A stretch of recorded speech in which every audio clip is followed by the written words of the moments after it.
and months, and you tweeted about it once, but then nothing happens. So yeah, when I see the moment when we're not going to make a deal, when this thing won't stop, is there a deadline? at that for you? moment, yeah, it's in my brain, the deadline.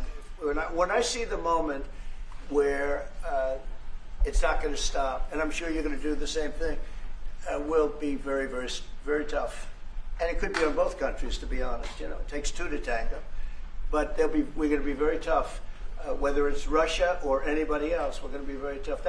That's a bloodbath that's going on over there. And when I see the moment where I say, well, they're going to just keep fighting. You know, I gave the analogy yesterday when I spoke to President Putin. I had a 2-hour and 15-minute call with him. Sometimes, and this is me speaking maybe in a negative sense, but sometimes you see two young children fighting like crazy. They hate each other and they're fighting in a park.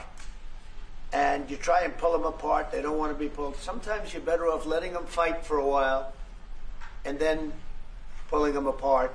And I gave that analogy to Putin yesterday. I said, President, maybe you're going to have to keep fighting and suffering a lot because both sides are suffering before you pull them apart, before they're able to be pulled apart. But it's a pretty known analogy. You have two kids, they fight. Sometimes you let them fight for a little while. You see it in hockey. You see it in sports.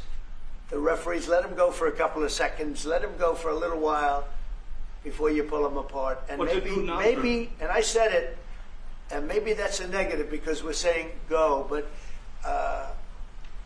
a lot of bad blood. There's some bad blood between the two. I have to deal with it, and the Chancellor has to deal with it. It's incredible. The level of, there's a great hatred between those two men, but between the warring parties. Great hatred. Mr. President,